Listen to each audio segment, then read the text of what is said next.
Austatut kohdalviipijät, hyvät ystävät, paljon onnea Fekille vuosipäivänä.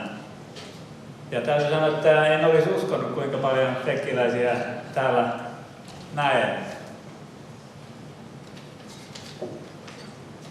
Nyt Frans Antto, missä se mun puhe nyt on?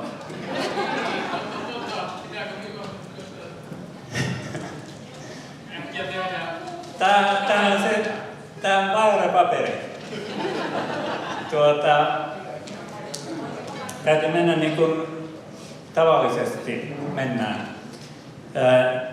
Tänä iltana tietenkin on paikallaan kysyä, että onko oikein, että me juhlimme, kun meidän ajatukset on enemmän tai vähemmän Ukrainassa ja siinä, mitä siellä parhaillaan tapahtuu.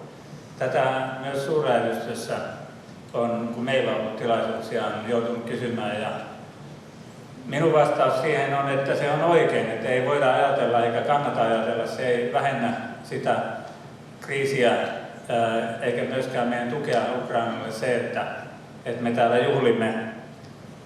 Asiahan on päinvastoin. Meidän täytyy jatkaa elämää ja pitää pyörät pyörimässä. Yrityksiä tällä paikalla paljon. Yritysten täytyy toimia niin Suomessa kuin Virossa. Ja se on osa myöskin sitä, että me ollaan sitten valmiita kohtaamaan vaikeuksia. Ja tietenkin me toivotaan, että tuo tilanne sillä tavalla helpottuu, että meidän ei tarvitse itse samanlaiseen tilanteeseen täällä Itämeren ympäristössä tulla. Mutta minun johtopäätös on, että ihan oikein, että me juhlimme silloin, kun on juhlapaikka ja pidämme yhtä, on tärkeää pitää yhtä, entistä tärkeämpää ja se näkyy monella tavalla Suomen ja Viron välisessä kanssakäymisessä tänä päivänä.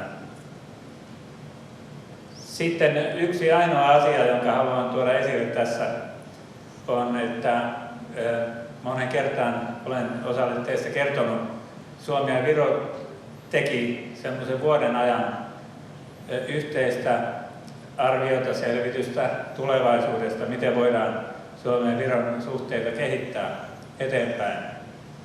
Ja se selvitys jätettiin tässä maaliskuun alussa, kun Suomen pääministeri vieraili Tallinnassa. Nyt sitten, jos te olette lukenut sitä paperia, niin te todennäköisesti sanotte, että where is the beef? Tai että bla bla.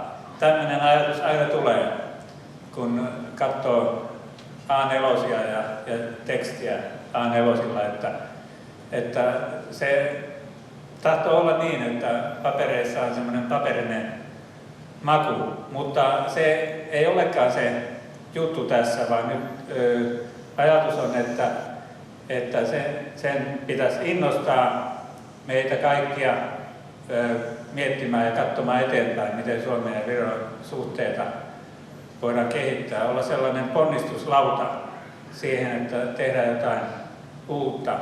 Ja tässä yhteydessä, tässä porukassa varsinkin haluan sen sanoa sen takia, että siinä selvityksessä aika paljon katsotaan sellaisia teemoja, jotka koskevat yrityspuolen yhteistyön kehittämistä. Siinä on tämä ilmastonmuutos ja vihreä siirtymä, digiasiat ja paljon muuta infrastruktuurisysteemejä, joita halutaan viedä eteenpäin. Että mä toivon, että te katsotte sitäkin ja haluan suurlähetystön puolesta vielä kerran parhainta onnea 30-vuotiaille, mutta ei vaan niin kuin taaksepäin katsoen, vaan myös eteenpäin, että seuraavaksi 100 vuodeksi. Paljon onnea!